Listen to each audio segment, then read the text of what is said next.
Shin Tae-yong, pelatih timnas Indonesia, resmi memanggil 28 nama pemain untuk pertandingan kualifikasi Piala Dunia tahun 2026 babak kedua melawan Vietnam. Sebelum lebih jauh, aku gak pernah bosan-bosannya untuk ingatkan teman-teman, ketika teman-teman tonton video ini, jangan lupa tekan tombol like-nya. Pertandingan pertama akan berlangsung tanggal 21 Maret di Stadion Utama Gelora Bung Karno, Jakarta. Dan pertandingan selanjutnya menghadapi negara yang sama, Vietnam, tanggal 26 Maret di Stadion Maidin, Hanoi, Vietnam. Dari beberapa nama yang dipanggil oleh Coach Shin Tae-yong nanti akan kita bahas, teman-teman. Ada nama-nama yang grace, yang diharapkan, yang diinginkan oleh pecinta sepak bola Indonesia segera bisa tampil bersama timnas Indonesia. Dan itu juga yang diinginkan oleh Coach Shin Tae-yong. Nah, sebelum video ini aku posting kemarin, kita sudah membahas bagaimana keadaan prinsip taktikal yang dimiliki oleh Coach Shin Tae-yong dalam tataran sepak bola, khususnya bersama timnas Indonesia.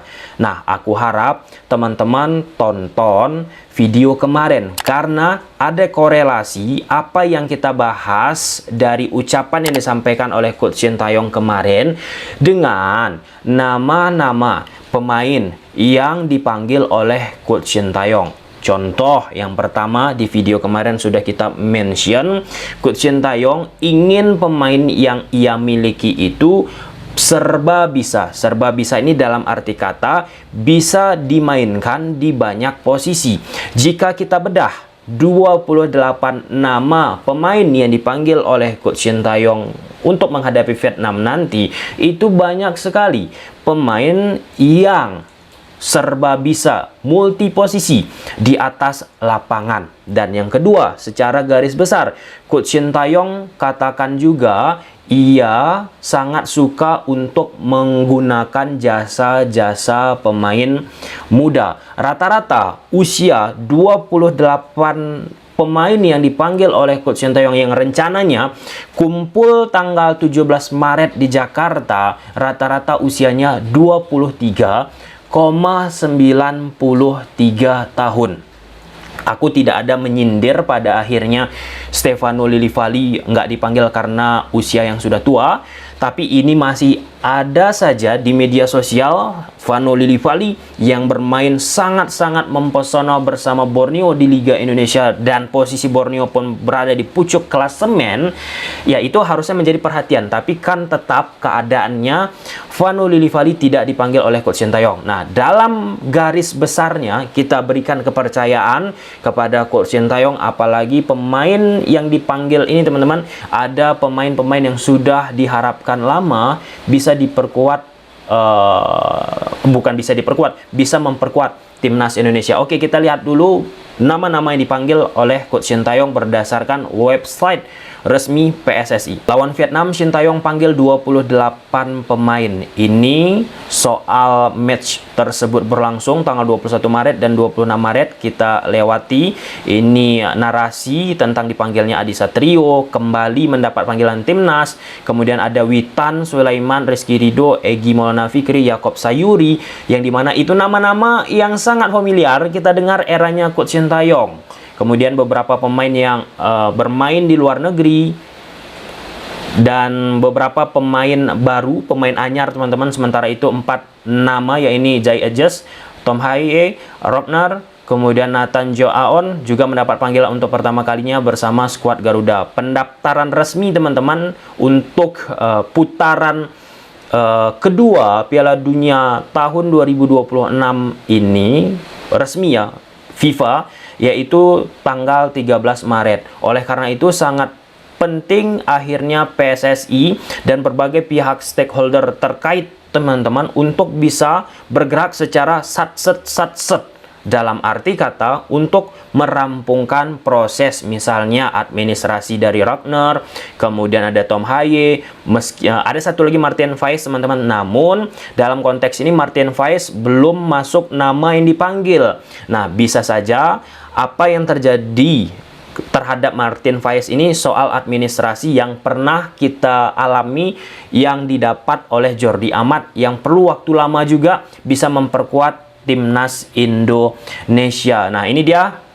Para pemain ini rencananya akan berkumpul di Jakarta pada 17 Maret mendatang. Daftar 28 pemain timnas Indonesia kualifikasi Piala Dunia tahun 2026. Kiper Nadeo, Riyandi, Adi Satrio. Nama-nama yang familiar. Nadeo pun menunjukkan potensi yang oke bersama Borneo. Ya, Borneo berada di puncak klasemen. Tentu biasanya pelatih-pelatih, bukan hanya kita bicara Coach Sintayong, pelatih di belahan dunia pasti akan melihat kok bisa klub A, B, C, D rank 1. Siapa-siapa saja pemain-pemain yang berpotensi di klub tersebut. Jadi wajar. Dan Nadeo aku rasa layak. Yang penting dari Nadeo, hilangi blunder-blunder nggak penting. Kemudian ada Muhammad Riyandi, Persis Solo, Adi Satrio. Ya, nama yang familiar. Kemudian pemain belakang ada Nathan Joaon, yang sudah diharapkan tentu oleh Coach Sintayong. Pernah kita bahas Nathan Joaon, silahkan kulik aja beberapa video yang lalu soal episode Nathan Joaon di kanal YouTube Tomideski. Kemudian Elkan Bagot kembali dipanggil teman-teman. Elkan Bagot pun sempat menjadi sorotan atas tindakan taktikal yang dilakukan oleh Coach Sintayong memindahkan ataupun memainkan Elkan Bagot di lini depan saat menghadapi Australia. Usut punya usut, apa yang dilakukan oleh Coach Sintayong bersama timnas Indonesia memplot Elkan Bagot di lini depan diadaptasi juga oleh pelatih klub dari Elkan Bagot. Itulah dia soal bagaimana pelatih bereksperimen mencari taktikal. Memang nggak semua taktikal yang diimplementasikan oleh pelatih di atas lapangan bisa berjalan 100% sempurna. Ya, kalau misal nggak dicoba, gimana kita bisa mengetahuinya? Itulah dia sebuah eksperimen. Nah, contoh sederhana eksperimen teman-teman, Lionel Scaloni di Piala Dunia Qatar beberapa tahun yang lalu, Enzo Fernandez itu nggak masuk di line up pertandingan pertama, nggak masuk hitungan. Tapi Enzo Fernandez diberi kesempatan oleh Scaloni di pertandingan kedua, tiga, dan seterusnya, bahkan menjadi primadona saat itu dikejar-kejar oleh beberapa klub elit Eropa. Kemudian ada Jordi Amat dipanggil, Sandy Walsh, impresif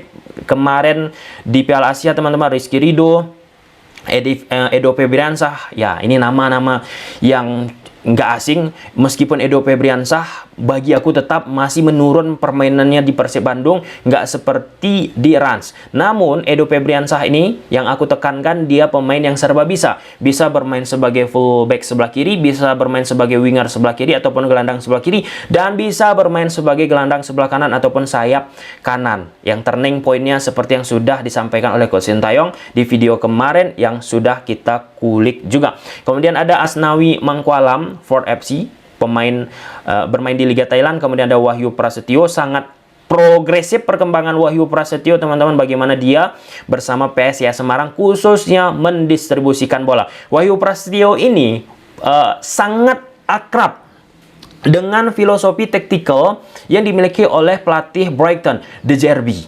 Nah, ada kaitannya juga Coach Sintayong akhir-akhir ini menonton pertandingan-pertandingan yang dilakoni oleh Brighton bersama De Zerbi. Tentunya soal taktikal. Nah, Wahyu Prasetyo bersama PSIS Semarang, pelatihnya itu mengadopsi contoh build up yang dimainkan oleh Brighton. Jadi Coach Sintayong memang selain ingin pemain yang serba bisa, ya ingin pemain-pemain tersebut juga sudah tune in nih, sudah tahu pemain tersebut apa yang dimau oleh Coach Sintayong. Kemudian ada Yakob Sayuri dan Yance Sayuri, ini gila dan multi posisi juga. Justin Hapner dan Pratama Arhan. Pratama Arhan di match menghadapi Vietnam sangat krusial perannya karena Sain Patinama mengalami cedera. Ya, akhir ini pun Pratama Arhan teman-teman nggak bisa aku katakan jelek juga permainannya. Sangat-sangat solid juga, di samping terpaan isu yang tak sedap. Dalam arti kata dianggap Arhan sudah menurun, bla bla bla bla bla bla. Oke, di sektor tengah ada Tom Haye. Ini pemain yang diharapkan bisa secepatnya selesai proses administrasi naturalisasinya ataupun alih kewarganegaraan ataupun menjadi pemain diaspora secepatnya. Kemudian ada Jay Ajax, beberapa waktu yang lalu sempat mengalami sakit, namun seiring berjalannya waktu sudah mengalami proses recovery yang tentunya itu sangat nanti membantu timnas Indonesia. Jay Ajax ini bisa bermain sebagai pemain belakang dan bisa bermain sebagai holding. Nah, multi posisi lagi. Tom Haye pun multi posisi. Marcelino Ferdinand, Ricky Kambuaya, McLeod, dan terakhir Ivar Jenner. Pemain yang familiar eranya Coach Sintayong bersama timnas Indonesia. Pemain di depan teman-teman, Ragnar Oratmangun. Setelah aku kulik-kulik teman-teman, Ragnar Oratmangun ini pun multi posisi. Selain sebagai striker bisa, winger bisa, sayap bisa juga sebagai wingback.